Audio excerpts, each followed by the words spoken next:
안녕하세요. 책안뜰입니다. 이번 영상에서는 윤대영 작가님의 상춘곡을 들려드리겠습니다.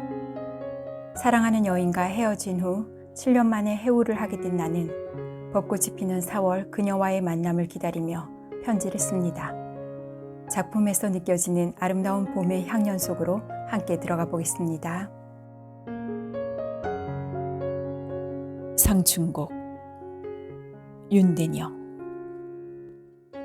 벚꽃이 피기를 기다리다 문득 당신께 편지 쓸 생각을 하게 되었습니다. 그렇지 않더라도 오래전부터 나는 당신께 한 번쯤 소리나는 대로 편지글을 써보고 싶었습니다. 막걸리 먹고 취한 사내의 육자배기 가락으로 말입니다. 하지만 내게 무슨 깊은 한이 있어 그런 소리가 나오겠습니까? 하지만 이번이 아니면 매양 또 주저하다 세월만 흘려보낼 것 같아 딴에는 작정을 하고 쓰는 셈입니다. 선운사에 내려온 지 오늘로 꼭 나흘째입니다. 이곳은 미당을 길러낸 땅이기도 하지만 당신이 태어난 곳이기도 하지요. 굳이 따지자면 당신 고향이 미당의 고향보다 선운사에서 보면 훨씬 가깝지요. 짐작하시겠지만 형편이 좋아 관광을 온 것은 결코 아닙니다. 열흘 전 실로 7년 만에 당신과 해우했을 때 당신은 내게 벚꽃 얘기를 하셨습니다.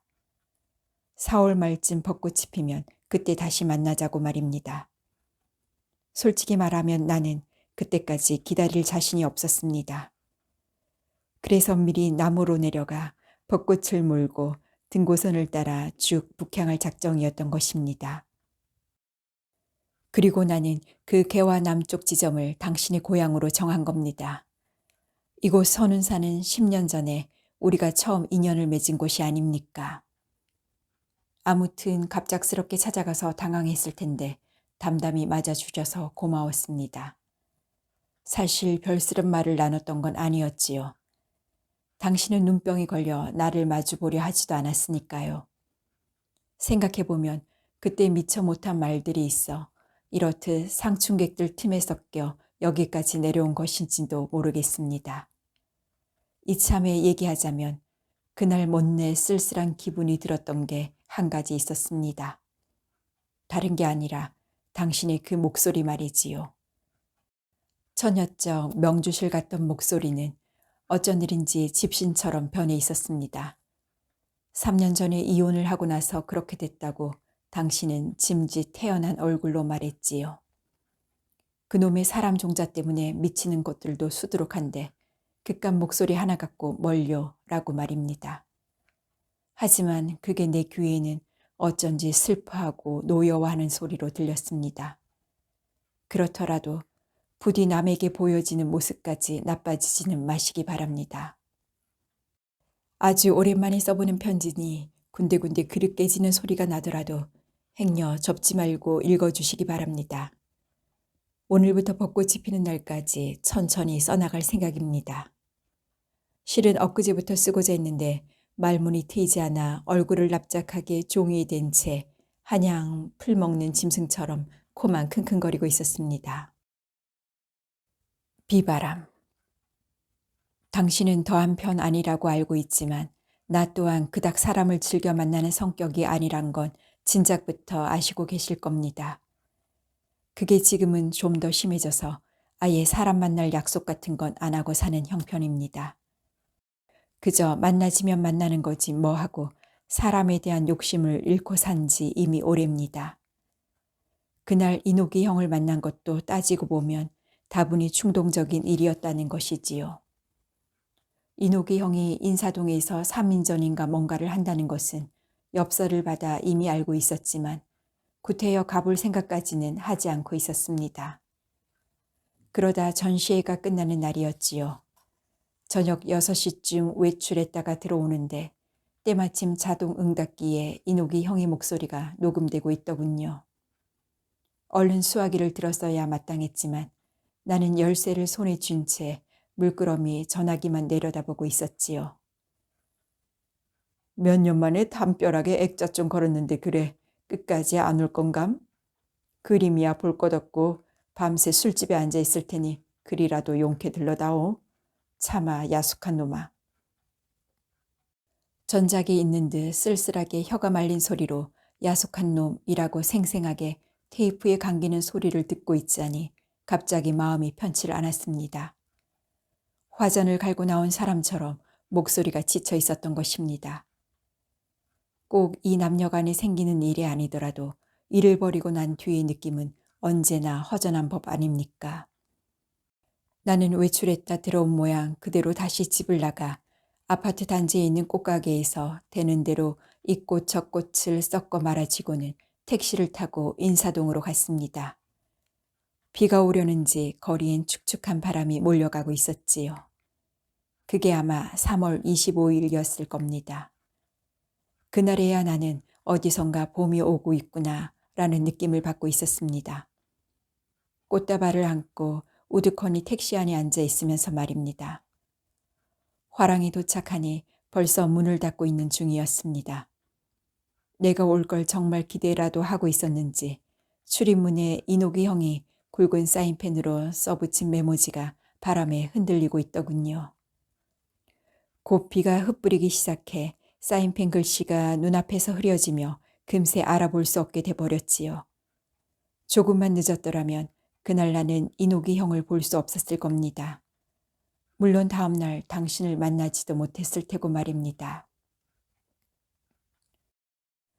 우리 옷. 이노기 형은 우리 옷이라는 술집에 앉아 있었습니다. 주인은 30대 후반의 화장기가 진한 퉁퉁한 여자로 옷감에 치자 따위의 천연 염료를 써 한복을 만드는 사람이라고 했습니다. 물론 그것까지야 제가 알 바 없지만 말입니다. 저놈의 곰팽이가 진짜 왔네 하며 반기는 이노기 형 옆에 나는 머뭇머뭇 끼어 앉았지요. 생각해보니 이노기 형을 만난 것도 꽤 오랜만이었습니다. 뒤풀이하는 자리치곤 그야말로 단출하고 조촐했습니다. 이번 3인전을 함께 연 40대 중후반의 여자 둘과 그들의 화실 제자들이라고 하는 몇몇 학생들, 그리고 어딘가 모르게 우울해 보이는 40대 초반의 판화하는 남자까지 합해 채 10명도 되지 않았습니다. 모든 사랑의 끝은 남루 하나니 라고 이노기 형이 주절거리는 소리를 들으며 나는 앉았던 사람들과 어수선한 수인사를 나눴지요. 처음엔 이노기 형의 얼굴만 보고 돌아갈 셈이었는데 꽃감만큼 먹어야 보낼 거라며 자꾸 붙드는 바람에 그만 눌러앉고 말았습니다. 밖에서 세차게 비가 뿌리는 소리를 들으며 나는 몇 순배의 술에 조금씩 눈이 흐려지기 시작했지요. 나는 숙맥처럼 앉아 그들이 미처 거르지도 않고 내뱉는 말에 귀나 팔고 있었지요. 웬 비가 이렇게 오는지 모르겠네요. 3인전 중 하나인 양장을 곱게 차려입은 40대 중반의 여자가 술잔을 들고 일어나 창밖을 살피며 궁시렁거리는 소리였습니다. 봄이 거저 오남 한 차례 물을 쏟아 냇물을 불크고 꽃샘 바람인지 먼지가 맵게 몰아쳐 간 다음에야 그놈의 홍목당해 코빼기가 보이지.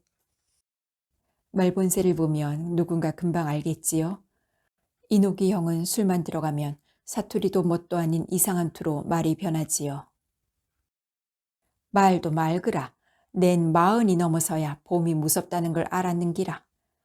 그때부터 이래 봄만 되면 가렴증이 도진다 아이가. 이혼하고 나서부터 봄만 되면 미치게 애가 베고 싶은데 이거 무서운 일 아이가? 이렇게 말한 사람은 왼쪽 눈 밑에 눈물점이 있는 40대 후반의 여류 화가로 역시 3인전 중에 하나였습니다.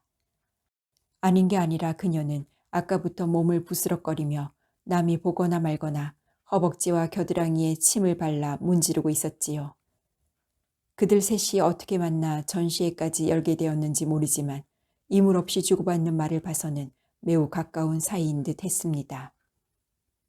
이노기 형이 눈물점에 손을 더듬으며 아직 그 나이에도 느낌이 있는감? 이라고 짓궂게 묻자 눈물점 왈. 니 그래 자꾸 내용 있게 만질래? 하며 눈을 흘기는데 그것도 면박을 주는 투는 아니었습니다. 한데 그런 모습들이 그닥 취해 보이지 않았으니 참으로 이상하지요. 전 같으면 그런 꼬락서니를 보고 앉아있을 위인도 나는 못 됩니다.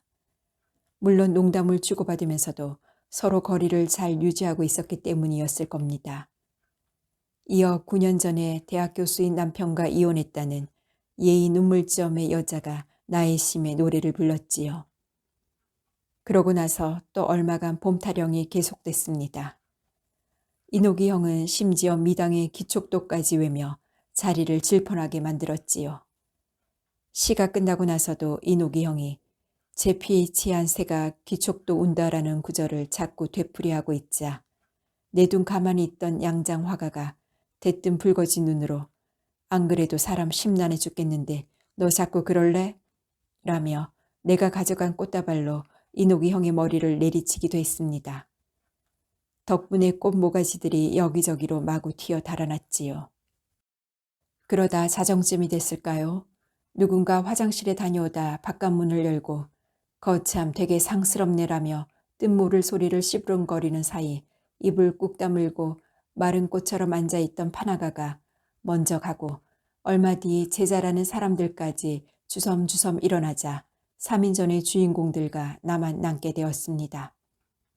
자리는 이내 썰렁해졌지요. 그 틈에 눈물점의 하가가 야, 기수가 어디 갔노? 고마, 문 닫고 와서 철사주 좀 뜯거라 마 하고 주방에 대고 소리쳤습니다. 알고 보니 술집 주인을 부르는 소리였습니다. 주인 여자는 겉만 봐서는 그리 호감 있게 생긴 사람은 아니었습니다. 무엇보다도 여기저기 찍어 바르고 주렁주렁 매단 요란한 치장부터가 우리 옷을 만드는 사람답지 않아 보였지요. 한데 그 여자가 오고 나서 불과 5분도 채 되지 않아 나는 새벽에 일어나 밥밭에서 오줌을 누고 나왔을 때처럼 기분이 맑아졌습니다. 또한 왕겨를 털어내고 먹는 겨울 찬 사과 맛을 아시겠지요. 그 여자의 목소리가 바로 그랬습니다. 여태껏 나는 그렇게 노래를 맑고 깨끗하게 부르는 여자를 본 적이 없었습니다. 그때서야 아닌 게 아니라 천연 염료를 만지는 사람답더군요. 그녀가 서예에서를 부르고 꿈은 사라지고까지 불렀을 때 나는 정말 감격하고 말았습니다. 아마 나는 당신을 생각하고 있었을 겁니다. 당신은 정작 음치인 편이긴 하지만 말입니다. 술집 주인이 노래를 부르고 있는 동안 나는 기타줄을 뜯고 있는 그녀의 새빨간 손톱과 입술, 속눈썹이 긴 가문눈, 치렁치렁한 하늘색 귀고리를 적막한 기분에 빠져 바라보고 있었지요. 아직도 내게 아름다움을 느낄 마음이 남아있었던가 싶어 주책 없이 코끝까지 메어졌습니다. 아름다움이란 다만 과거일 것이라고 말한 이가 있지요. 그렇다면 그때 나도 과거를 돌아보고 있었던 것 같습니다. 이노기 형과 눈물점이 마구 부추기는 바람에 주인 여자는 술 한 잔에 노래 한 곡씩을 내쳐 되풀이하다 결국 방바닥에 드러눕고 말았습니다. 그러고는 사람들이 궁둥이에서 빼낸 방석들을 덮어주자 그림처럼 잠이 들어버렸습니다. 그런 후에도 3인정과 나는 새벽 3시까지 통음을 하며 눈물점의 하가가 외는 법성계와 천수경을 고즈넉한 기분으로 듣고 있었습니다. 빗소리는 시간이 갈수록 안으로 차들어오고 있었지요.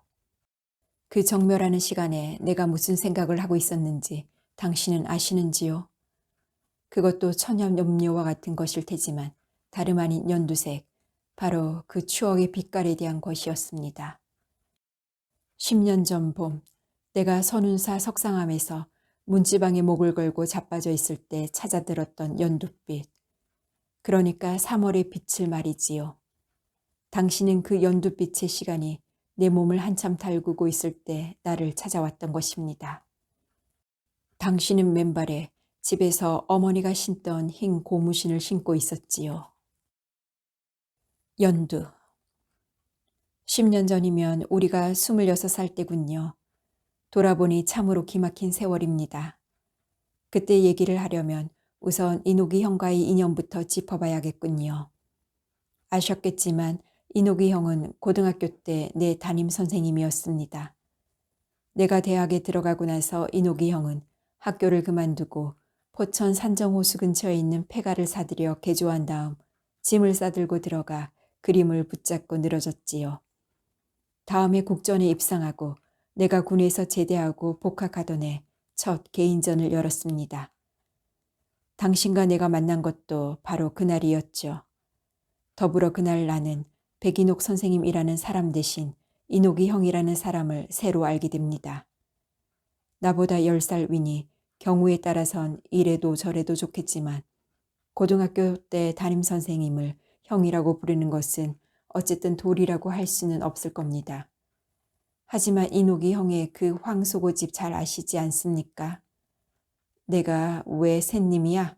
오늘부터 형이라고 불러? 라며 무턱대고 윽박 지르는 데야 나도 더 이상 배견할 수가 없었지요. 딴에는 군에서 제대한 대접을 해준다고 그랬던 걸 겁니다. 당신은 인옥이 형의 고종사촌 동생이었습니다. 그때가 아마 2월 중순이었죠? 그렇습니다. 인옥이 형의 첫 개인전이 열리던 날 우리는 만났습니다. 나는 상고머리로 4학년 1학기에 복학할 준비를 하고 있던 참이었지요. 당신은 영문과 대학원에 다니며 조교 노릇을 하고 있다고 했습니다. 솔직히 나는 당신이 언제 왔는지조차 모르고 있었습니다. 그날도 여지없이 술자리가 있었지요. 그리고 자정이 지나서야 인옥이 형과 나와 당신 이렇게 셋만 남게 되었던 걸로 기억합니다. 왜 내가 그때까지 뒤에 남아 있었던가는 확실치 않습니다. 고등학교 때부터 내게 죽어라 그림을 시키려던 인옥이 형이 그날도 내 뒷덜미를 쥐고 있었던 것 같습니다. 나는 인옥이 형의 뜻대로 미대를 가지는 않았지만 복학을 앞두고 다시 슬그머니 물감색에 끌리고 있을 때였지요. 포장마차에 앉아 우리는 학공지구 위에 소주를 마셨지요. 그때까지 서로 인사조차 나누지 않아 나는 당신을 인옥이 형의 후배쯤 되는 사람으로 짐작하고 있었습니다. 그래, 복학하고 졸업한 다음엔 뭘 할 건감? 여학교에 가서 폼 잡고 불어 가르칠 건감? 인옥이 형은 벌써 어지간히 취했는지 혀가 말려 있었지요. 글쎄요, 전공을 바꿔 천문학과나 갈까 생각 중이에요.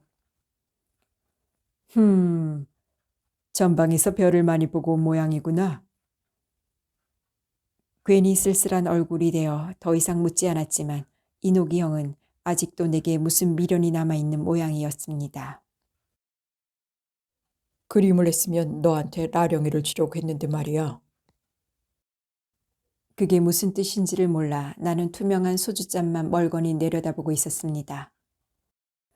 나령이가 뭔지 그저 어디서 구하기 힘든 물감 이름인가 보다 싶었지요. 그런데다 당신마저 가만히 그 말을 엿듣고만 있었으니 그게 바로 당신의 이름이란 걸 내가 어떻게 알았겠습니까? 당신은 그날 고창에서 뒤늦게 올라온 참이었지요. 당신의 첫인상이 어땠는지 알고 싶지 않으십니까? 머리 좋은 미인들이 되게 그렇듯이 당신은 가슴을 꼭꼭 여며놓고 절대로 감정을 겉으로 드러내지 않는 타입입니다. 말투는 정확한 발음으로 한마디씩 끊어져 나오고 상대에게 질문 같은 것은 잘 하지도 않습니다. 그렇게 빈틈이 없어 짱짱해 보이는 데다 자존심인지 자신감 때문인지 화장 따위도 하지 않지요. 그런 여자 눈에 나 같은 남자들이 얼마나 어리숙해 보이는지 잘 알고 있습니다. 솔직히 말하면 나 또한 그런 여자들은 마음이 불편하고 숨이 차서 좋아하질 않습니다. 적어도 당신 이름이 최란영이라는 사실을 알기 전까지는 그날도 그랬습니다. 또한 목소리를 듣기 전까지는 말입니다. 목소리 얘기가 나와서 하는 말이지만 당신이 인옥이 형과 두런두런 얘기를 나누고 있을 때 나는 불쑥 이런 느낌을 받고 있었더랬습니다. 아, 이 사람 마음속엔 늘 핫토불이 타고 있구나라고 말입니다. 그런 느낌에 빠져 나는 슬그머니 인옥이 형을 건너 당신을 바라보았지요. 생머리 단발에 흰 얼굴이 무척 차가워 보였지요. 그 무표정한 옆모습 뒤로 내다보이던 포장마차 밖의 검은 어둠, 그리고 오줌을 누고 오겠다며 비틀비틀 밖으로 나갔던 인옥이 형이 30분이 지나도 돌아오지 않았을 때 당신은 조금 당황하고 있었습니다. 그때가 1시 반이었던가요. 소주는 반병쯤 남아 있었고 2월의 밤바람에 주황색 포장마차 지붕이 이따금씩 펄럭대고 있었지요. 이노기 형이 그냥 갔나 보다 싶어 나는 별 생각 없이 바래다 주겠다고 하며 당신을 돌아봤지요. 그때 당신이 내게 했던 말을 지금도 생생히 기억합니다. 왜 오빠가 먼저 갔을 거라고 상상하는 거죠? 뭘 착각하고 계신 거 아니에요? 따지고 드는 그 짱짱한 말투에 나는 신경이 약간 곤두서 있었을 겁니다. 그걸 눈치챘는지 어쨌는지 얼마 후 당신이 슬그머니 덧붙였지요. 그럼 병이 빌 때까지만 기다려보죠. 나는 입을 다물고 병이 빌 때까지 그저 묵묵히 기다렸지요. 나는 당신이 남은 술을 마저 비우겠다는 뜻으로 알아듣고 있었던 것 같습니다. 나라는 사람은 이제나 저제나 매양 미숙하고 어리석은 모양입니다. 그로부터 또 30분이 지날 때까지 병에 남은 술은 한 잔도 비워지지 않은 채 그대로였습니다. 하지만 나는 참을성 있게 술병이 비기만을 기다리고 있었지요. 이윽고 2시가 되자 당신이 손목시계를 내려다보고 나서 말했습니다. 일부러 그러시는 거예요?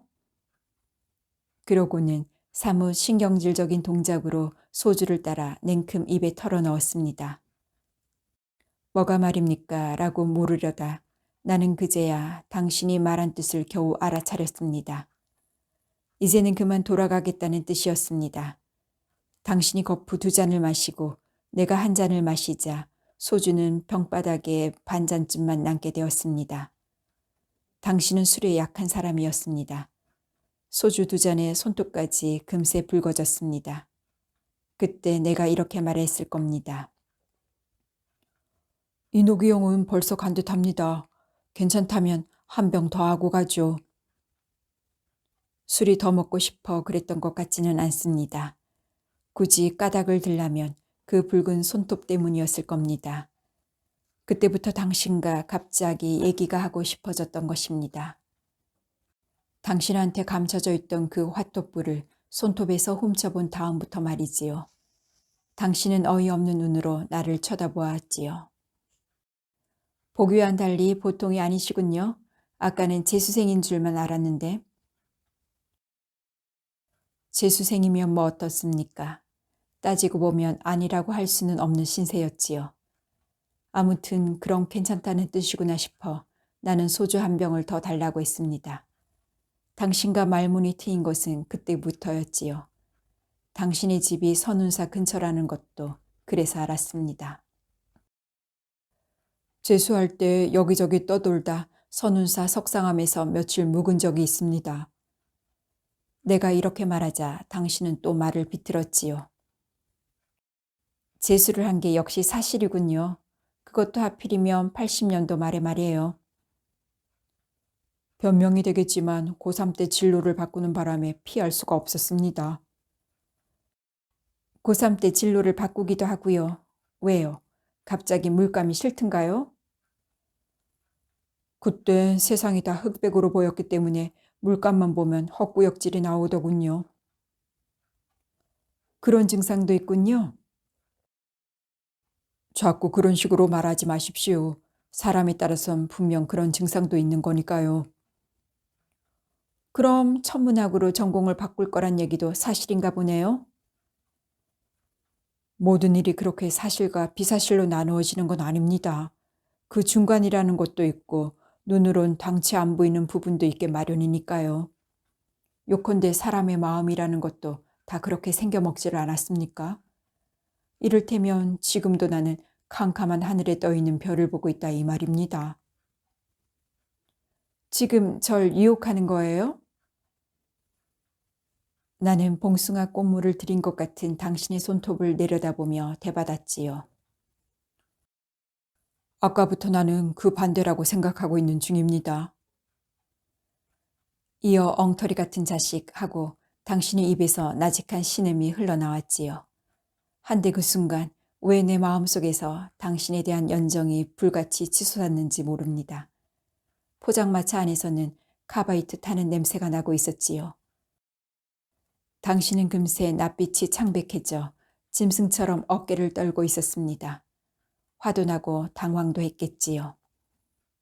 아까처럼 소주 반 병이 남았을 때 나는 포장마차에서 나왔습니다. 당신은 봉천동에 있는 이모 집으로 가야 한다고 했지요. 이틀 후 고창으로 다시 내려갔다가 개학할 때쯤 서울에 올라올 거라는 얘기였습니다. 택시 정류장을 찾아 내려가며 내가 슬그머니 어깨에 손을 두르자 당신은 가만히 있는 대신 또 가시돋친 말을 던져왔지요. 흥, 겨우 교양학부 때 읽은 에리 프롬 따위를 가지고 수작을 걸어? 전공 과목이나 제대로 할 것이지. 안 그래도 방금 전공 과목을 확실히 정한 참입니다. 최란영 당신으로 말입니다. 머리틀부터 기르시지 재수생 아저씨. 수강 신청은 받지도 않을 테니. 무슨 생각을 했음인지 순간 나는 당신의 멱살을 잡고 가게 셔터에다 밀어붙였지요. 누가 보면 아마 술 취한 노상 강도쯤으로 생각했을 겁니다. 셔터가 내 힘에 밀려 당신 등에서 금속음으로 마구 출렁거렸지요. 내일 당장 내가 먼저 선운사로 내려가겠다. 머리를 밀고 석상함에 들어가 있을 테니 유급을 시키든지 너도 전공을 바꾸든지 마음대로 해. 안 그러면 평생 내 집 앞을 지나며 목탁을 두드려 댈 테니. 당신은 벌벌 떠는 얼굴로 한참이나 나를 노려보더니 하지만 때가 좋지 않잖아요 라며 겨우 달래듯 대꾸했지요. 하필이면 왜 이런 때 사람한테 승부를 걸어요. 내 때는 내가 알아서 정해 라고 나는 물러서지 않고 당신을 내쳐 몰아붙였지요. 그러고 나서도 모자라 협박조로 또 이랬을 겁니다. 이봐, 사람 잘못 봤어. 전공만 확실히 정해지면 나 거기다 목숨 거는 사람이야. 당신은 짐짓 노한 얼굴로 그제야 침착하게 대받았지요. 괜히 자기가 불안하니까 아무나 붙잡고 이러는 거 아니에요? 그래, 태어난 순간부터 지금껏 내내 불안만 먹고 살아왔다. 그래서 이쯤에서 사생 결단을 하려고 한다. 오늘이 무슨 날인지 모르겠지만 천우 신조로 그래. 오늘에야 내가 임자를 만난 것 같다. 그게 얼마간 억지였다 해도 그때 내 마음이 그랬던 건 분명한 사실입니다. 굳이 혼자 가겠다는 당신을 먼저 택시에 태워 보낸 다음 나는 골목 끝에 서서 울컥울컥 생소주를 토하며 치를 떨고 있었습니다. 그다지도 갑작스럽게 시작된 무모한 사랑 때문에. 내 감정이 피할 수 없는 진심이란 걸 깨달은 건 다음날 새벽에 잠이 깨서였습니다. 나는 후다닥 자리를 차고 일어나 욕실에 들어가 가위와 면도기로 머리를 파랗게 밀어버린 다음 고속터미널로 달려가 정읍으로 가는 버스에 올라탔지요. 정읍에 내려 흥덕을 거쳐 선운사에 도착한 시각은 대략 오후 3, 4시. 나는 숨을 돌릴 사이도 없이 달려 도소란 마애불을 옆으로 툭 치고는 바위고랑을 타고 올라가 낙조대에서 떨어지는 해를 보고 나서 다시 나는 석상암으로 내려와 흙 묻은 신발 그대로 요사체로 들어갔지요. 지금 생각하면 내게 그런 시절이 있었다는 게 마치 전설처럼 아득할 뿐입니다. 당신이 찾아오리란 장담은 할 수 없는 형편이었습니다. 또 그걸 믿어대서 내려온 것도 아니었습니다. 그 당시 나는 당신이 안과하고 있는 고창 땅에 누워있다는 것만으로도 가슴이 벅찼으니 말입니다. 허구한 날 문지방을 베고 누워 나는 언제 꺼질지 모르는 내 핫토불만 눈을 부릅뜨고 바라보고 있었지요. 산에 막 피기 시작한 진달래를 보듯 당신의 붉은 손톱을 떠올리면서 말입니다. 보름이 지나도록 당신은 강간무소식이었습니다. 달력으로 치면 개학 무렵이었을 겁니다. 그러던 어느 날 아침 나는 문득 잠든 내 얼굴에 감겨드는 이상한 빛의 속삭임을 듣고 있었지요. 그것은 아주 은은하고 부드러운 생기가 느껴지는 빛이었습니다. 가만히 듣고 있으니 머리맡 문살 창호지에 바늘끝 같은 것이 타닥타닥 튀는 소리 같았습니다. 오래 그 소리에 귀를 던져두고 있다가 나는 슬그머니 눈을 뜨고 보았지요. 그 순간 나는 얼마나 놀랐던지요. 그것이 문살 창호지를 투과해 들어오는 연두빛 봄햇살 소리였다는 걸 어떻게 알았겠습니까? 당신에게 나는 모든 게 흑백으로 보인 때가 있다고 고백한 적이 있습니다. 그리고 나서 당신이 육체에서 처음 분홍을 보았다고 얘기한 바 있습니다. 그리고 그토록 밝은 연두, 나는 어쩌면 새로이 맞은 봄과 더불어 당신에게서 내 성인됨을 발견했는지도 모릅니다. 어쨌든 그 두 가지 빛은 내가 성인이 되고 나서 최초로 목격한 자연색이었으니 말입니다. 나는 도로 눈을 감고 돌부처럼 누워 있었습니다. 시간이 가면서 얼굴에 희감겨 있던 빛은 서서히 풀려나가 창호지에서 세세하게 타닥거리던 빗발 소리도 차츰 엷어졌지요. 그리고 곧 나는 알게 됩니다. 그것이 멀리서 당신이 오고 있는 소리이며 빛깔이었다는 것을 말입니다. 당신이 절마당에 들어서자 그 연두빛의 소리는 감쪽같이 달아나 버렸습니다. 빛과 소리라는 말은 어쩌면 멀리라는 뜻에서 온 것이 아닐는지요. 발자국 소리만 듣고도 나는 그게 당신이란 걸 금방 알았습니다. 그것은 바야흐로 봄이 막 시작됐다는 것을 뜻하는 소리이기도 했습니다.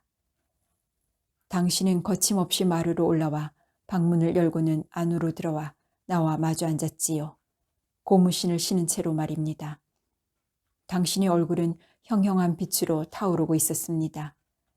당신은 턱을 떨면서 한참 가쁜 숨만 내쉬고 있더니 급기야 눈물을 철철 흘리며 내 멱살을 잡고 가슴을 퉁퉁 쳐댔지요. 이제 속이 후련해? 네가 뭔데? 그날 석상암에 안가하고 계셨던 스님은 알고 계셨을 겁니다. 아침 내내 괴로운 젊은 중생 두 것들이 부처님 발 아래서 물과 불이 다 타고 마를 때까지 정사를 치르고 있었다는 것을 말이지요. 괭이밥 나무집.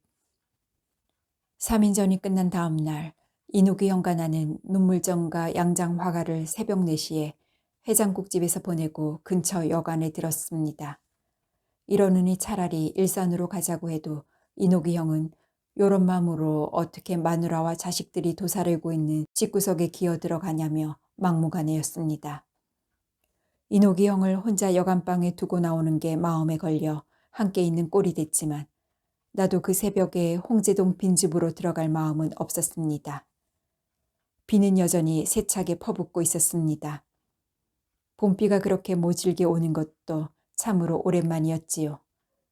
여관에 들자마자 이누기 형은 구두만 겨우 벗어던지고 방바닥에 푹 고꾸라졌습니다. 나도 사정은 마찬가지였지요. 이른 아침에 나는 다시금 그 연두빛이 얼굴에 휘감기는 느낌이 들어 번쩍 눈을 떴습니다. 그러나 그것은 지나간 꿈이었지요. 처마미 물바지 양철통에 빗물 듣는 소리가 제법 요란하게 안으로 튀어들어오고 있었습니다. 할 말은 아니지만 밤새 술을 마시고 이렇게 여간에서 잠을 자본 적이 얼마만인가 싶어 솔직히 수학여행이라도 온 기분이더군요. 멍하니 방구석에 무릎을 쌓고 앉아 담배를 피우며 나는 이누기 형이 깨어나기를 기다리고 있었지요. 하지만 이누기 형은 벌써 깨어 있었습니다. 어느 땐가 이누기 형이 벽 쪽으로 끙 돌아 누우며 아직도 술의 전소리로 그러더군요. 담배 좀 쫙쫙 피워라. 빗소리 귀에서 흐려진다. 항상 그렇게 생각하는 바이지만 이누기 형은 시를 썼어도 아마 꽤 썼을 겁니다. 그림보다 시가 몸에 더 배어있는 사람 같으니까요. 한편 돌아보면 고등학교 때 이누기 형이 내게 한사코 그림을 시키려 들 때마다 종종 이율배반적이라고 느꼈던 것도 실은 다 그 때문일 겁니다. 역설적으로 말해 내가 지금 글을 쓰게 된 가장 큰 이유 중에 하나는 바로 이누기 형 때문이 아닌가 싶기도 합니다. 나는 이누기 형의 그 쓸쓸한 시적 분위기를 사랑했던 것입니다. 오랜만에 아무도 모르는 후미진 방에서 고등학교 때 담임선생님과 빗소리를 듣고 있는 것도 괜찮네요. 괜찮긴 뭐가 괜찮아? 산송장들 같지. 이누기 형의 목소리는 변모소리를 울리며 귀신이 웅얼대는 소리처럼 들려왔습니다. 돌아보니 아닌 게 아니라 몇 년 동안 죽어 산 것 같군요. 어제 사람들을 만나면서 왠지 그런 생각이 들었어요. 그걸 이제 알았냐? 어떻게든 기어 나와서 사람들하고 부대끼며 살아야지. 뭐가 잘났다고 처박혀서 연불들이나 외고 있어. 생각이 없이 나이살이나 먹어가지고 저러고들 사는 줄 알아? 너희 둘 다 병신 같은 것들이야. 둘이라뇨? 하나는 너고 하나는 이혼한 비군이지. 누구긴 누구야? 그때서야 나는 그게 당신을 꼬집어 하는 말이라는 걸 알았습니다. 이혼을 했으면 했지 비군이는 또 뭐예요? 무심한 놈. 여태 그것도 모르고 있었나? 언제고 내가 얘기해 주지 않으면 영영 모르지. 3년 전에 이혼하고 나서 아들 녀석을 얻고 포천에 있는 내 작업실로 왔더라. 동네 사람들 눈이 신경 쓰여 작업실을 아예 그년 살림집으로 내주고 나는 일산으로 쫓겨나온 거야. 이혼을 했다는 얘기는 들었지만 당신이 포천에 산다는 것은 그날 아침에야 알았습니다. 너 아직도 걔를 모르냐? 그런 꼴로 사람들 앞에 나타나느니 제사를 뜯어먹고 살겠다는 지랄 같은 성격 말이야. 몇 달 전에 놈이 와서 애까지 빼내갔으니 이젠 영락없는 비군이 신세지. 뭐 달리 부를 말 있어? 독한 년 같으니라고. 말이야 그렇게 했지만 이노기 형이 당신을 얼마나 마음 깊이 염려하는지는 잘 알고 있을 터입니다. 그런 다음 둘이 또 입을 다물고 한동안 빗소리에 귀를 기울이고 있었나요? 갑자기 이노기 형이 방바닥을 탁 치며 자리에서 일어나 앉았습니다. 그러더니 야, 말이 나온 김에 우리 포천에 가서 막걸리 한잔 할까? 그게 무슨 말이라는 걸 내가 못 알아들을 리 없었지요. 하지만 나는 대뜸 그러자고 할 수가 없었습니다. 당신을 못 본 게 벌써 7년 전이었으니까요. 그런데다 인연으로 만났다 헤어진 사람일수록 다시 만나기가 되레 쉽지 않은 법 아닙니까? 내가 아무 말도 못하고 꾸물럭거리고 있자 이노기 형은 이미 동의를 구한 사람처럼 주섬주섬 자리를 챙기고 일어났습니다. 그럼 목욕하고 아침부터 먹자. 목욕탕에서 나와 아침 겸 점심을 먹고 우리는 밤새 골목에서 비를 맞고 서 있던 이노기 형의 낡은 엑셀을 타고 포천으로 향했습니다. 전화부터 먼저 하고 가야 되는 거 아니에요? 그럴 필요 없어. 독 속의 장아찌처럼 늘 거기에만 처박혀 있으니까. 그래도 불쑥 집으로 들이닥치면 불편해할 텐데요. 네가 언제부터 그렇게 예절 바른 놈으로 변했냐? 30살로 내려갈 때는 야쿠자 행세까지 했다면서? 알았어. 근처에 매운탕집이 있으니까 글로 불러낼게.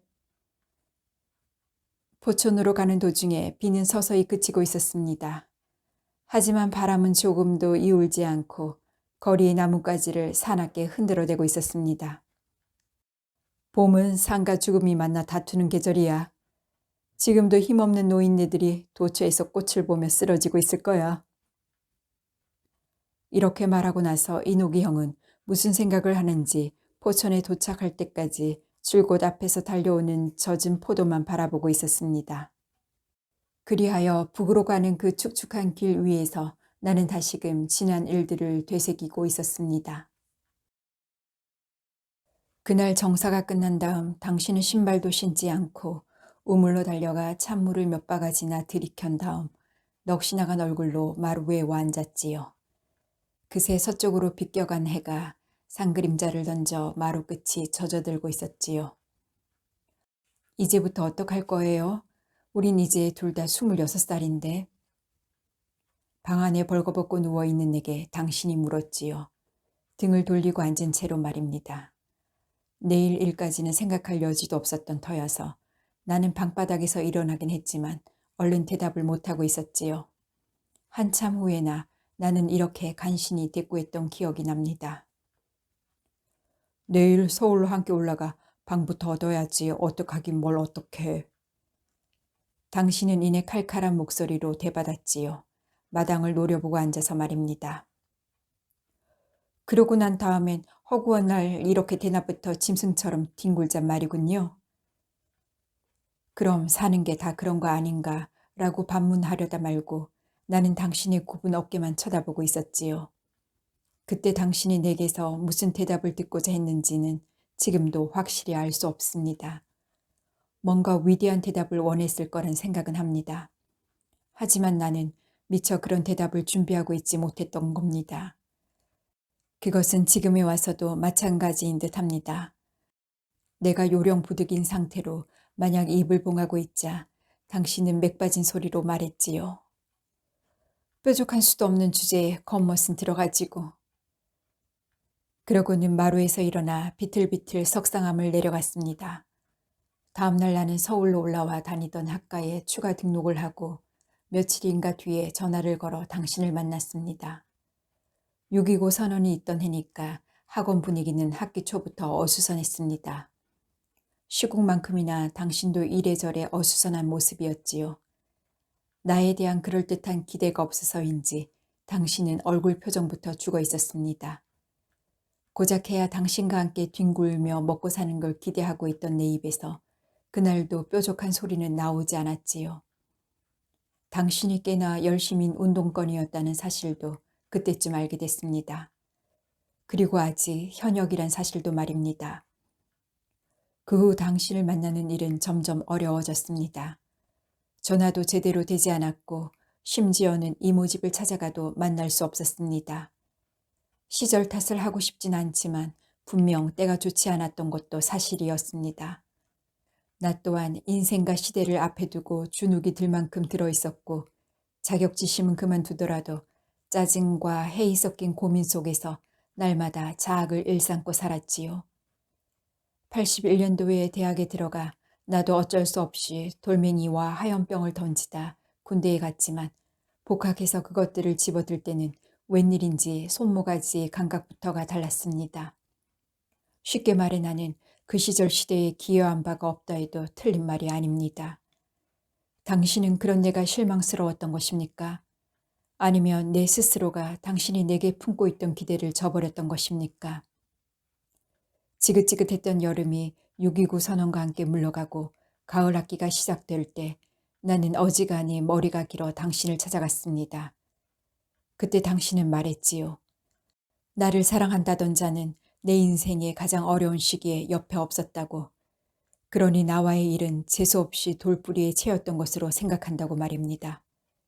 그리고 또 이런 말도 했지요. 당신은 이노기 오빠한테 듣던 그런 사람이 아니야. 그해 가을이 깊어갈 무렵 나는 역시 이노기 형을 통해 당신이 열렬한 연애에 빠졌다는 소식을 들었습니다. 상대는 같은 과 대학원 선배로 시국사범으로 수배 중이라는 얘기도 들었습니다. 그날 이노기 형이 술집에서 내게 했던 말을 지금도 똑똑히 기억하고 있습니다. 너 알고 보니 형편없는 깡패 새끼 아니야? 란영이가 네 애를 떼는데 왜 네 새끼가 가야지 시국사범을 보내? 그날 밤 나는 이노기 형한테 바닥에서 악취가 올라오는 술집에서 새벽까지 실컷 두들겨 맞았지요. 그렇게라도 하지 않았더라면 아마 나는 미쳐버리고 말았을 겁니다. 2년인가 뒤에 당신은 감옥에서 나온 그 선배와 결혼을 했지요. 결혼하기 며칠 전에 당신이 내게 전화를 걸어와 신촌에 있는 독수리 다방에서 마지막으로 우리는 만났습니다. 미처 얘기지 못한 일이었는데 당신은 남편 될 사람을 데리고 나왔더군요. 누가 봐도 수재용으로 보이는 매우 잘생긴 사람이었습니다. 아니, 잘생긴이란 표현은 어쩐지 맞지 않는 것 같군요. 비록 안경을 끼고 비쩍 마른 모습이었으나 그는 어려서부터 평생 여자를 모르고 산 스님처럼 맑고 아름다운 얼굴을 가진 사람이었습니다. 그때 내가 마음속으로 무슨 생각을 하고 있었는지 아십니까? 아, 이 여자는 누군가를 지독히 사랑해야 하는 사람이지 사랑을 받는 것만으로는 안 되는 사람이구나. 아마도 반은 질투 섞인 생각이었을 겁니다. 그 사람은 묵뚝뚝한 얼굴로 반갑수다. 나 김은혜요라며 내게 찬손을 내밀었지요. 얼결에 악수를 하고 마주 앉았지만 마음이 더없이 묘하고 착잡했지요. 하지만 그날 당신이 나를 불러내준 것이 한편 고맙기도 했습니다. 그것이 당신이 가지고 있는 변함없는 매력인지도 모릅니다. 언제나 주눅들지 않고 솔직하고 당당한 거 말입니다. 그런데 시간이 갈수록 당신이 남편 될 사람한테 가졌던 호감과 기대가 점점 사그러들었습니다. 커피를 마시며 한 10분쯤이나 얘기했나요? 그가 불쑥 자리에서 일어나며 이랬지요. 형씨, 이만하면 세상도 바뀔 것 같으니 우리 더 이상 만나지 맙시다. 서로 찝찝하지 않수. 식장에도 가능한 오지 말기요. 그러더니 옆에서 어쩔 줄을 모르고 있는 당신을 데리고 밖으로 나갔지요. 면회 온 사람을 보내고 난 뒤처럼 다방에 혼자 남아 나는 이런 가당찮은 소리나 중얼거리고 있었지요. 그래, 나는 너를 오래 만나기보다 오래 기억하길 원한다. 당신이 이혼을 했단 얘기는 진작에 알고 있었습니다. 더러운 자식, 이제 와서 그 깨끗하고 사랑스런 애의 과거를 들먹거려? 애까지 깔겨놓고 옥바라지를 받을 때는 언제고 이젠 지가 살만하니까. 놈이 늘 잔치집이나 기웃거리고 다니는 기회주의자라는 걸 연히 미처 몰랐던 거야. 그런 놈들 때문에 한편 억울하게 오물을 뒤집어 쓰는 사람들이 생기는 거라고. 술에 취해 위하게 차 떠드는 이노기 형의 이런 주정도 들은 적이 있었습니다. 그때마다 나도 마음이 괴로웠지만 이미 어쩔 수가 없는 일이었습니다. 하긴 이제 와서 또 이런 얘기를 주절주절 늘어놓아야 무슨 소용이 있습니까? 사람에겐 시절만 있는 게 아니라 팔자와 운명이란 것도 있고 또한 숙명이란 것도 있는 모양입니다. 당신과 헤어지고 나서 나는 줄곧 스스로에게 갇힌 삶만 살아왔습니다. 이노기 형이 나를 곰팡이라고 부르는 것도 다 그런 뜻일 겁니다. 그리고 그날 3인전에 갔다가 내가 왜 곰팡이인가를 피부로 깨달았던 것 같습니다. 그때 이런 생각도 했지요. 풀 게 있으면 사람들과 함께 풀고 살아야 할까 보다라고 말입니다. 이런 생각마저 없었더라면 아무리 이노기 형이 꼬드겼다 해도 감히 당신을 찾아갈 엄두는 내지 못했을 겁니다. 포천이 가까워졌을 때 나는 무척 긴장하고 있었습니다. 그리하여 그 옛날 선운사 석상암으로 당신이 나를 찾아올 때의 마음이 어땠을까를 새삼스럽게 짐작해보지 않을 수 없었지요. 환한 짐승처럼 씩씩거리며 요사체 내 방문 앞으로 돌진해오던 동백처럼 붓던 당신의 얼굴. 미처 마음의 준비를 할 새도 없이 이노기 형은 매운탕집 마당으로 생차를 몰고 들어가서는 다짜고짜로 당신에게 전화를 걸어 야, 나와. 야쿠자 데려왔다. 하며 소리를 질러댔습니다. 통화는 약 5분간이나 뭐라 길게 계속됐지요. 나는 초조하게 이노기 형의 등 뒤에 서서 호수를 바라보고 있었습니다. 하지만 나는 당신이 나오리라는 걸 알고 있었지요. 당신이 오고 나서야 나는 통화가 길어졌던 이유를 알았습니다. 며칠째 감기가 들어 누워 있다가 오늘에야 간신히 일어났다는 얘기였지요. 그런데다 봄철 알레르기인가 뭔가 때문에 유행성 결막염에 걸려 눈자위가 붉게 충혈돼 있었습니다. 당신은 부수수한 얼굴로 집에서 입었던 옷 그대로 랜드로버를 끌고 매운탕집 안으로 들어왔지요. 당신의 모습은 역시 많이 변해 있더군요. 하지만 당신은 변하지 않은 그대로였습니다. 솔직히 그게 반갑기도 하고 한편으로는 왠지 서글프기도 했습니다. 당신은 당차게 내게 고개를 끄덕이곤 상을 가운데 두고 이노기 형과 나를 마주보고 앉았습니다. 그러고는 손으로 눈을 가리는 신용을 하며 말했지요. 자지심이 있다면 가능한 제 눈은 쳐다보지들 말아요. 눈병이 옮을지도 모르니까요. 당장에 모른 척했지만 순간 나는 둔중하게 머리통을 한 대 얻어맞은 느낌이었습니다. 당신의 그 서걱서걱한 목소리 때문이었지요. 이노기 형이 걸쭉하게 바로 받아 넘기는 바람에 그냥 흐지부지 지나가고 말았지만 나는 금세 자제심을 잃고 목소리가 그렇게 탁해진 이유를 물을 뻔했습니다. 나중에 당신 집에 가서 기어이 물어보고 말았지만요. 사람이 충격을 받으면 목소리까지 변할 수 있다는 것을 그날 처음 알았습니다. 그러길래 봄엔 함부로 물빛을 훔쳐보는 게 아니야. 나도 여기 있을 때 자칫하다 소경이 될 뻔했잖냐. 봄 햇살이 여간 밝고 지독하냐. 아까도 오다 보니까 호수에 물이 찰랑찰랑 하더구나. 봄만 되면 어디서 그렇게 물이 맑게 차들어와 때없이 햇빛에 물결이 요사스럽게 흔들리는지 몰라. 그 말이 끝나자 당신이 눈을 내리깐 채 나를 겨냥해 말했지요. 아직도 이런 식으로 사람을 찾아다니시네요. 아무튼 오랜만이에요. 잘 지내셨죠? 글은 못 읽어봤지만 신문에서 가끔 봐요. 그 말에 내가 뭐라고 대답했는지는 벌써 기억이 나지 않습니다. 아마 고개를 몇 번 되는 대로 주걱거리고 말았을 겁니다. 이어 쏘가리 매운탕과 청아가 나왔고 얘기는 주로 이노기 형과 당신이 주고받았지요. 눈병이 걸렸으니 그만두래도 당신은 조금은 괜찮다며 술잔을 받았습니다. 그날 두 사람이 주고받던 얘기들이 마디마디 떠오르는군요. 혼자 힘들지? 힘들면 힘들다고 해. 힘들어요. 그래, 나도 되게 힘들다. 모두 힘든 거야. 가끔 쓸쓸하고 슬프기도 하지?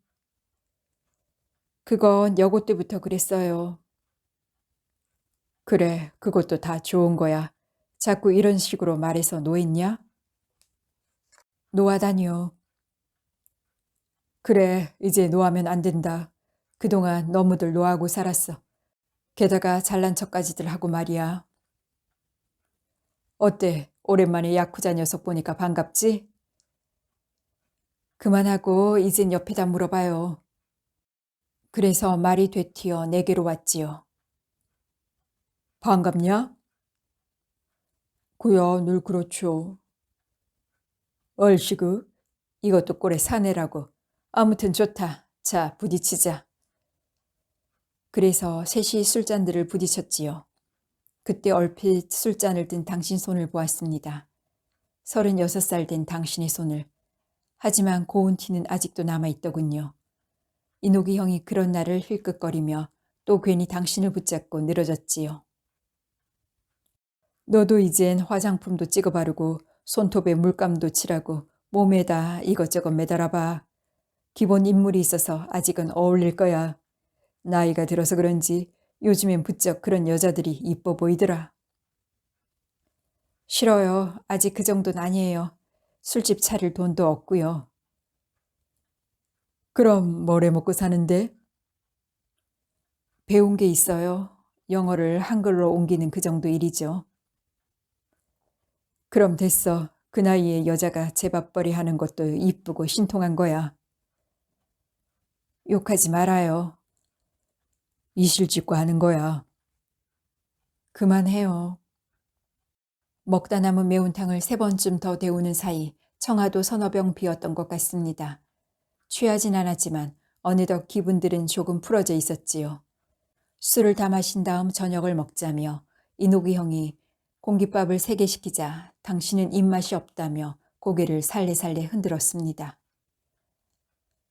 그래도 먹어도 제때제때 먹지 않으면 맨날 찬밥만 먹게 된다는 거 너도 알잖아. 이젠 따뜻한 밥 먹으면 따뜻한 밥이 왜 좋은지 알겠더라. 안 그러냐? 그래요. 좋다. 오늘은 어째 너하고 얘기가 되는 것 같다. 밥 먹고 니네 집 가서 작설차 한잔 마시며 좀 더 지체하다 가야겠다. 그러자 당신은 발끈했지요. 집은 싫어요. 게다가 며칠째 치우지도 않고 살았는데. 지금 내 모습을 보면 치우지 않고 살았다는 거 다 알아. 거긴 내 집이기도 하지만 내 집이기도 해. 관리 상태가 어떤지 점검하고 가야 할 것 아냐. 한편 술도 깨야 운전대도 잡을 거고. 무슨 전쟁터에 나가는 사람들처럼 꾸역꾸역 공깃밥까지 마저 비우고 매운탕집을 나올 때는 그새 슬슬 어둠이 내리고 있었지요. 저마다 꾀지재한 신발들을 끌고 밖으로 나오는데 당신이 나를 돌아보며 이랬지요. 괜찮아요? 나는 멍하니 눈 없는 당신 얼굴만 쳐다보았지요. 우리 집에 가는 거 불편하지 않겠냐고요. 그렇다면 어디 찾아올 생각이나 했겠습니까? 온 김에 어디 사는 것 좀 구경하죠. 나는 이노기 형과 당신 뒤를 따라 방길을 걸어갔지요. 여지없이 또 말투가 변한 이노기 형과 당신의 허스키한 목소리가 어둠 속에서 간간히 뒤섞여 들려오고 있었습니다. 손 잡아주랴? 아니면 네가 잡든지. 관둬요. 눈병은 걸렸지만 야맹증은 아니에요. 손을 안 잡아도 행복한감? 배는 부르네요. 무슨 영광을 보겠다고 이렇게 혼자 배불리 먹었나 모르겠네요. 지금 애 생각하는 건감? 자식한테 당장 뭘 해주고 싶어 너무 안달하지 말어. 나중에 가서 어떤 모습을 보여주느냐가 더 중요한겨. 별로 자신 없어요. 상대한테 자신 없어 하는 게 한편 사랑 아닌감? 자신만만한 게 어디 사랑이냐? 그냥 뼈다구 폼이지. 오빠는 참 사람 위로도 잘하네요. 오빠를 만나면 늘 사기꾼한테 속고 있는 느낌이에요. 그래서 시방 불쾌한감? 불쾌라니요. 그래, 네가 사는 일을 불쾌하게 생각하면 남들은 한 수 더 떠 불행해지는 법이요. 당신은 마을에서도 한참 벗어난 호수가 내려다 보이는 괭이밤 나무 집에 살고 있었습니다. 무산 애들도 눈비가 오거나 바람이 심하게 부는 밤이면 밖으로 뛰쳐나가기 십상인 그런 을씨년스런 집이었습니다. 마당가에 검은 나무가 한 주 서 있었지요. 처음에 나는 그걸 밤나무로 알았더랬습니다. 아무래도 긴가민가 싶어 이노기 형한테 물었지요. 밤에 고양이가 올라가 혼자 밥 먹는 나무요. 이제 알겄남? 집안은 난방 상태가 안 좋은지 사방에 찬 기운이 배어 있었습니다. 당신이 차를 다리고 있는 동안 이노기 형은 가스밸브며 수도꼭지며 문의 안전장치 등을 꼼꼼히 살피고 있었습니다. 나는 거실에 앉아 벽에 걸려있는 당신 아들의 사진을 실감이 나지 않는 눈으로 바라보고 있었지요. 내년에 초등학교에 들어간다고 했나요? 당신 집에서 이노기 형과 나는 9시까지 앉아 있었지요. 밖에선 바람 소리가 여전히 거센 소리를 질러대고 있었지요. 혼자였다면 스스로가 무서웠을 그런 밤이었습니다. 바울을 들으며 차를 다 마시고 사과까지 2알 먹어 치운 다음 자리에서 일어날 때 이노기 형이 괭이 밤나무에 걸음 좀 져야겠다며 먼저 밖으로 나갔습니다. 갑자기 어색한 침묵이 비좁은 거실에 감돌았지요. 그런데 왠지 이번만큼은 내가 먼저 말을 꺼내야 한다는 느낌이 들더군요. 꼭이 담아둔 말이 있었던 건 아니었습니다. 만나게 돼서 다행이란 생각이 듭니다. 당신은 여전히 눈길을 피한 채 동문서답으로 대꾸했지요. 너무 늦기 전에 결혼하셔야죠. 26에 한 번 해봤으니 그만 됐다는 생각만 하고 있었지요. 말이 잘못됐다면 용서해요. 다른 뜻이 있어서 한 말은 아니니까. 됐어요. 그만큼은 나도 알아들어요. 멀리도 가까이도 말고 그저 계절이 바뀔 때만이라도 한 번씩 봤으면 싶군요. 내 말은 진심이었고 당신도 그런 내 마음을 잘 읽었던 것 같습니다. 당신은 말없이 고개를 끄덕끄덕했습니다. 신발을 꺾어 신고 마당까지 뒤따라 나오며 당신은 이노기 형과 내게 이런 말을 했지요. 지금은 캄캄해서 안 보이지만 4월 말이 되면요. 앞산에 벚꽃이 정말 가관이에요. 그때 오셔서 막걸리 한 잔씩들 하고 가세요. 볼품이 없긴 하지만 마당에 평상이 하나 놓여 있으니까요. 그걸 두고 마음의 에로티시즘이라고 하는 거야. 네가 오늘 잔치 맛을 보긴 본 모양이구나. 주문 노릇을 다 하려고 들다니. 그래, 앞으론 가끔 이렇게 살자.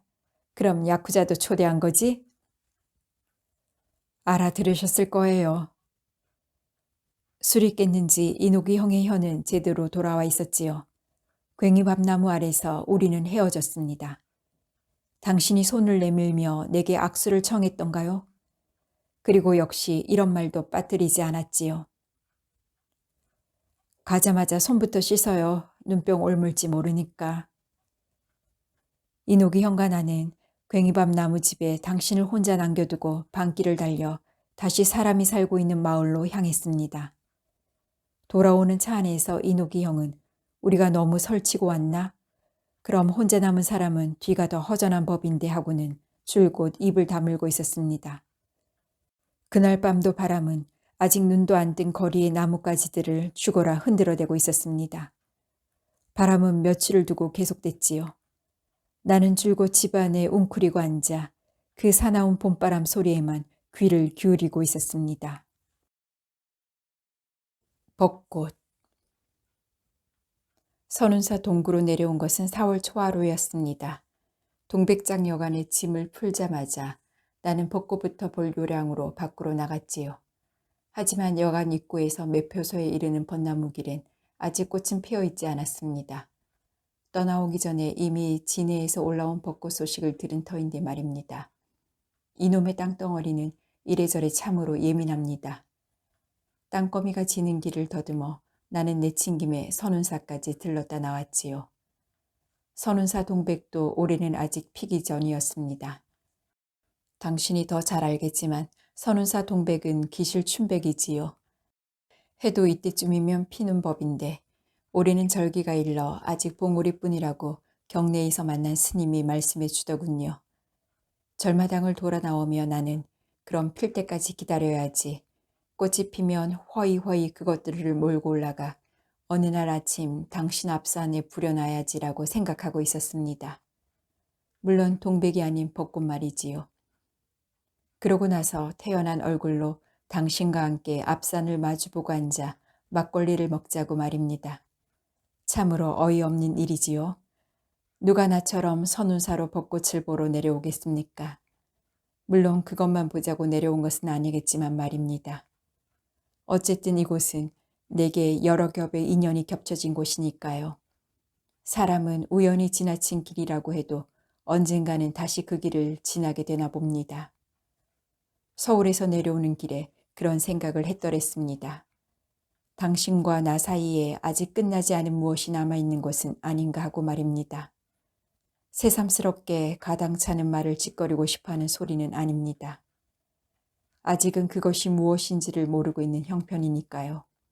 다만 내가 그날 당신에게서 전에 없던 무언가를 본 듯해서 말입니다. 도착한 다음 날인가 여기엔 한 차례 비가 더 왔습니다. 그날 나는 우산을 받고 벚나무 길을 지나 석상암에 들어가 봤지요. 가는 길에 나는 벚나무 길 중간께에 있는 미당 선생의 시비에 잠깐 들렀습니다. 시비에 선운사 동구라는 시가 지은이의 육필로 새겨져 있지요. 시비를 보다 나는 어쩐지 내 처지와 비슷하단 생각이 들어 그만 허전하게 웃고 말았습니다. 선운사 골짜기로 선운사 동백꽃, 벚꽃을 보러 갔더니 동백꽃, 벚꽃은 아직 일러 피지 않았고 막걸리집 여자의 육자배기 가락에 작년 것만 그때 것만 상기도 남았습니다.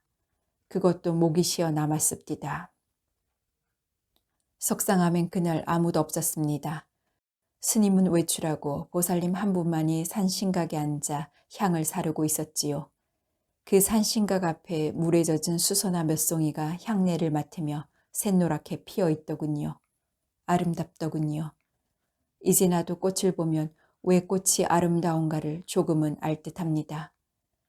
함부로 할 얘기는 아니지만 나도 한 겹씩 한 겹씩 마음이 털어내지는 걸까요? 그러면서 비로소 사물이 스며들 틈이 조금씩 생기는 걸까요? 아, 그렇습니다. 그날 내가 당신에게서 보았던 것은 바로 그 틈이 나 있는 모습이었습니다. 나 아닌 다른 것들이 끼어들 틈 말이지요. 나는 당신의 그 벌어진 틈들 사이로 고운 빛이 소리 죽여 드나들고 있는 것을 보고 있었던 것입니다. 과거의 당신은 반들반들한 쇠북 같은 사람이었죠. 그땐 그게 또 아름다웠지만 쇠라는 것은 흙 속에 오래 묻어두면 녹이 슬게 마련 아닌가요? 지금 허스키하게 변한 당신 목소리처럼 말입니다. 이제서야 알 듯합니다. 사람이 혼자 오래 있을 수 있다는 것은 강해서가 아니라 독해서일 거라는 사실을 말입니다. 혼자 있으면서 자꾸 독해진다는 거, 그래서 가끔 사람들을 만나게 되면 그것밖에는 줄 게 없다는 거, 이처럼 무섭고 슬픈 일이 또 어디 있습니까?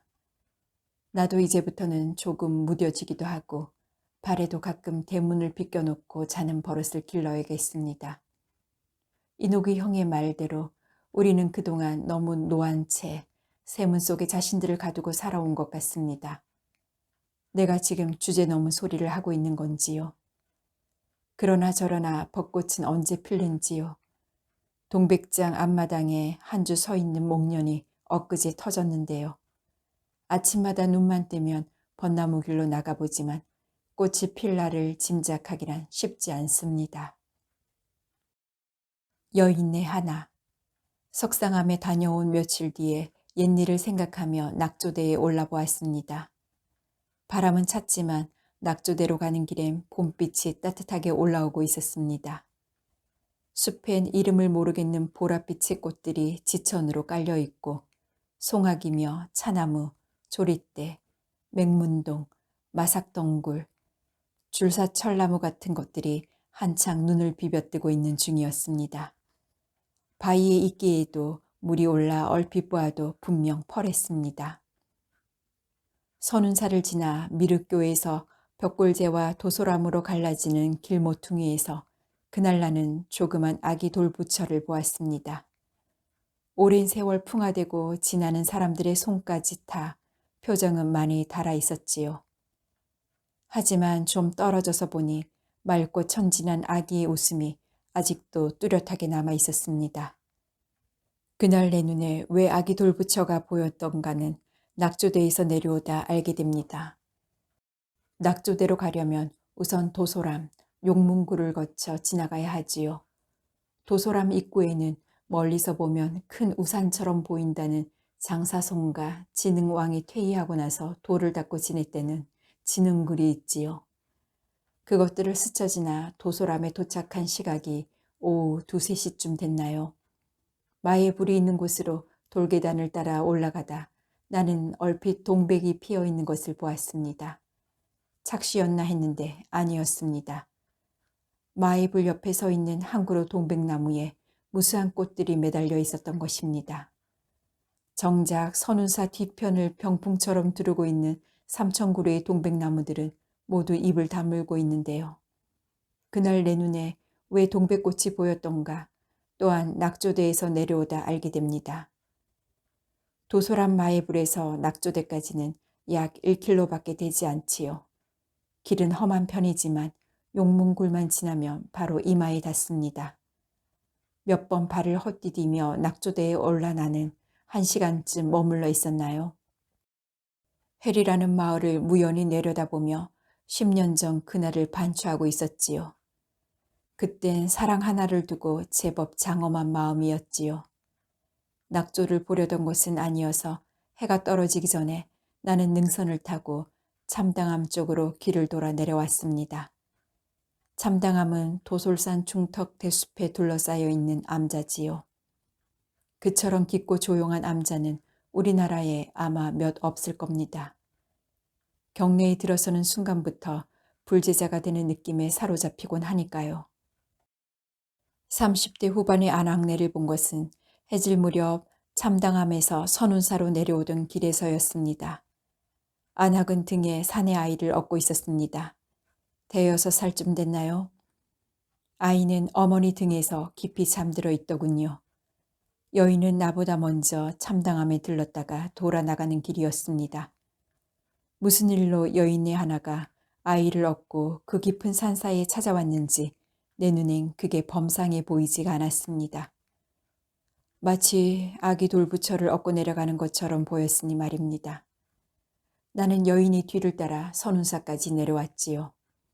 때마침 낙조대에서 해가 여인의 등을 붉게 비추고 있었습니다. 한데 그때 내 눈에 왜 아기 돌부처가 한 송이 동백꽃으로 보였을까요? 이윽고 여인은 동백꽃 하나를 지고 총총히 선운사 경내를 빠져나갔지요. 밤에 나는 텔레비전을 켜놓고 있다가 북한군이 판문점 공동경비구역 내에 3차로 병력을 투입한 뉴스를 보았습니다. 이미 4일인가에 북한군 판문점 군사대표부 명예의 담화가 있었지요.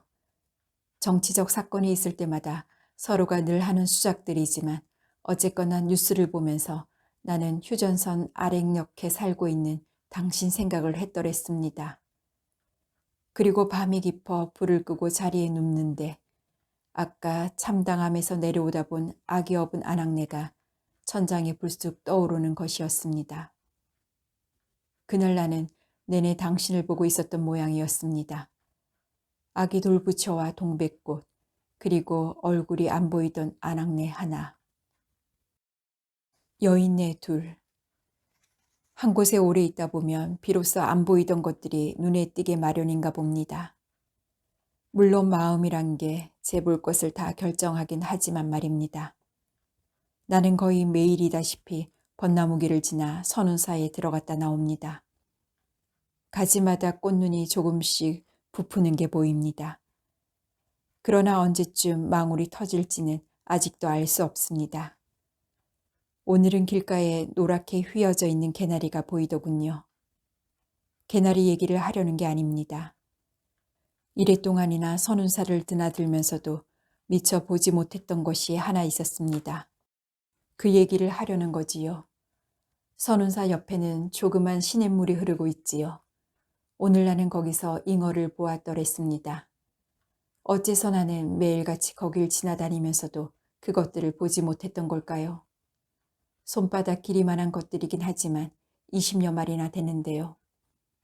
작년 초파일쯤에 신도들이 방생한 것들이 모양입니다.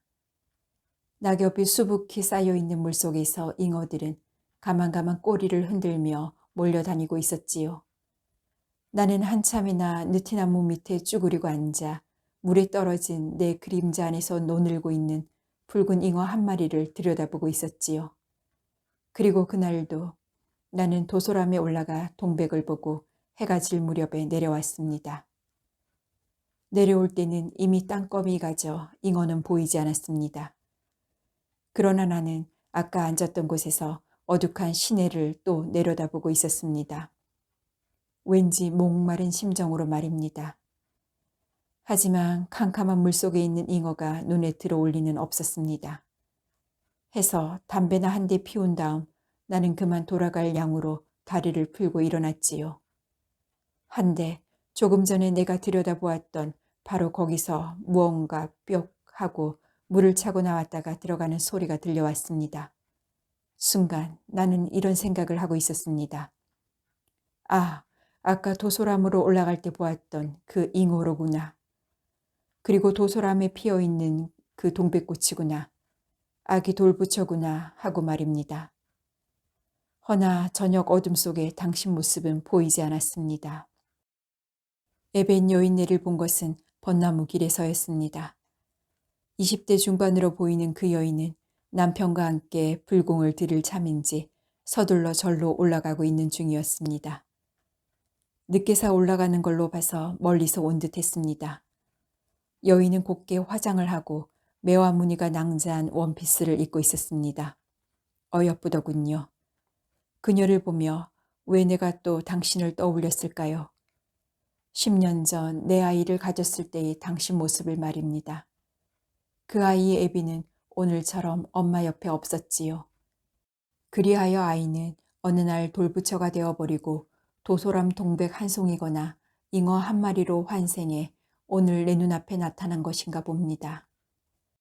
벚꽃은 당최 필 생각을 않고 내려올 때와는 달리 마음이 흐려져 도대체 내가 들여다 보이지 않습니다.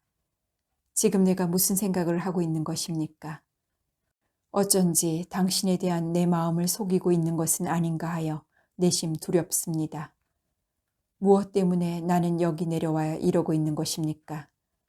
식당에 앉아 복분자 술과 풍천장어를 시키니 10대까지나 되는 남도 안주가 따라 나옵니다. 정말 무슨 영광을 보자고 혼자 이런 걸 꾸역꾸역 입에 집어넣고 있어야 하는 건지요. 미당 만세루.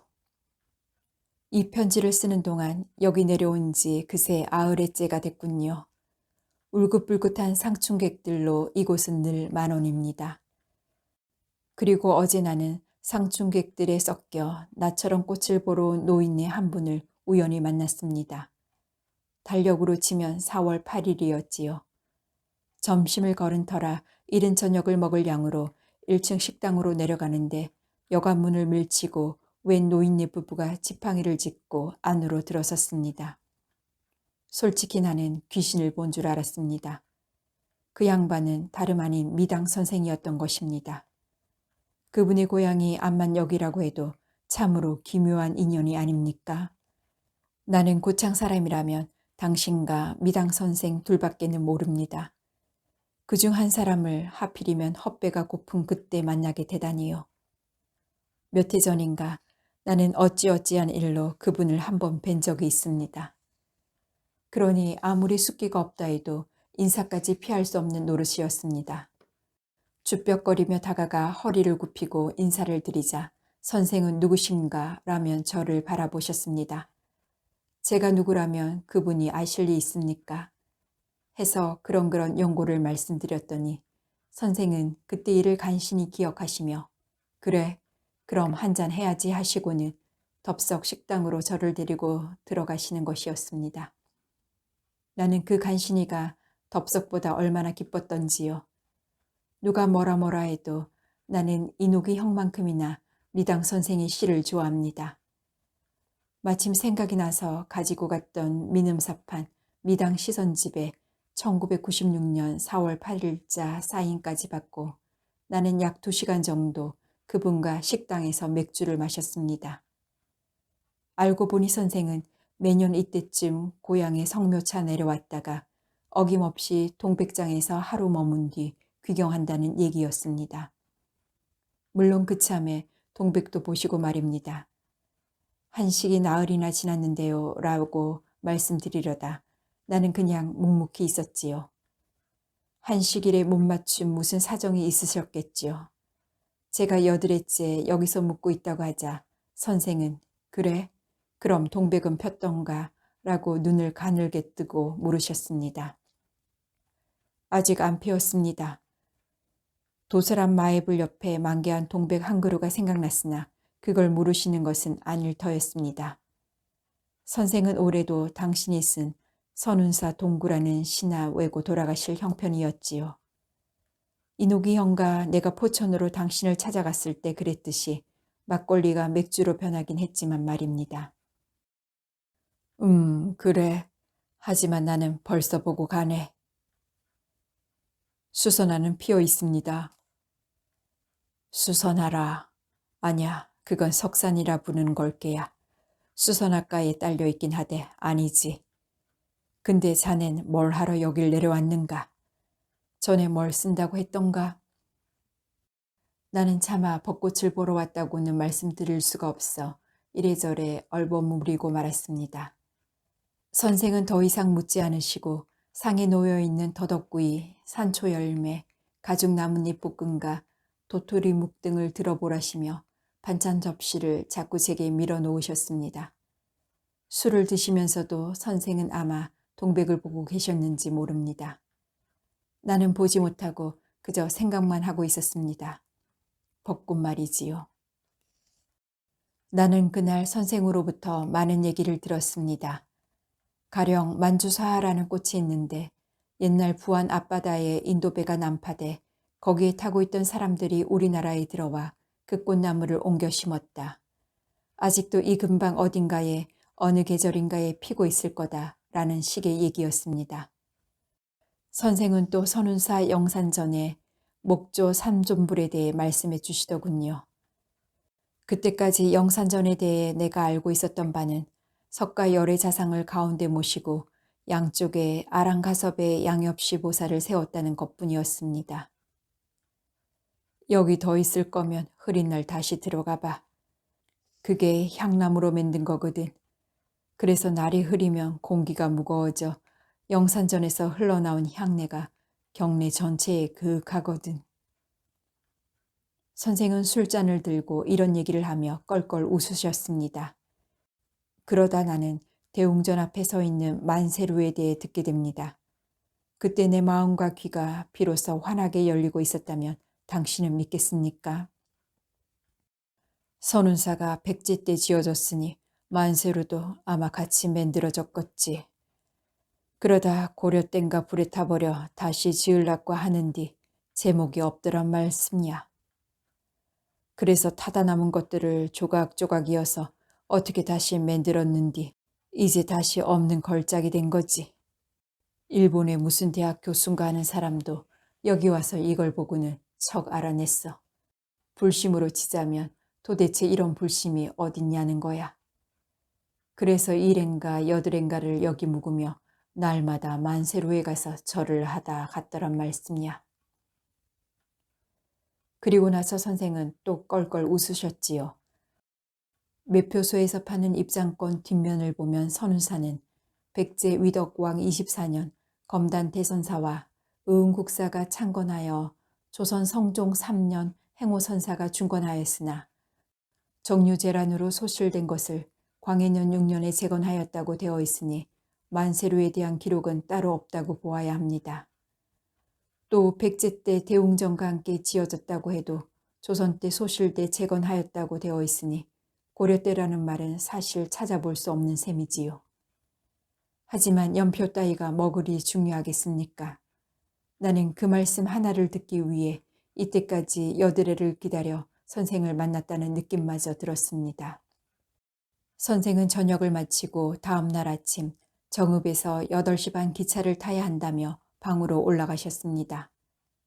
선생을 방까지 모셔다 드리고 나는 불이 나게 선운사 만세루로 달려갔습니다. 머리를 툭툭 치며 말입니다. 만세루를 못 본 게 아닙니다. 갈 때마다 보긴 했으되 미처 알아보지 못했던 거지요. 인연으로 알아지는 게 또 있는 모양입니다. 당신은 알고 있었는지요? 선생이 말씀대로 만세루는 타고 남은 것들을 조각조각 잇대고 기운 모양으로 대웅전 앞에 장엄하게 버티고 서 있었습니다.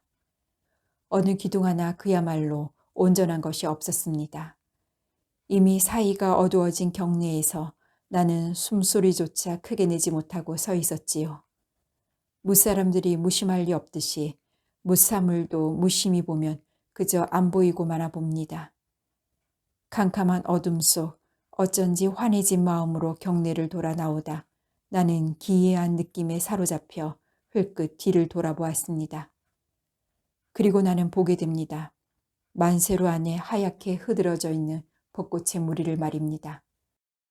오늘 아침 일찍 미당 선생은 동백장을 떠났습니다. 그분이 떠나는 소리를 들으며 나는 이런 생각을 하고 있었습니다. 아, 나도 벚꽃을 보았으니 오늘 내일엔 돌아가야 할까 보다 라고 말입니다. 미당 선생의 나는 벌써 보고 가네란 말씀도 어쩌면 이 비슷한 뜻이 아니었을까요? 향. 올라가리라 마음먹고 아침에 일어나 짐을 꾸려 놓았습니다. 선운사 동구에서 꼭 열흘을 보낸 셈이군요.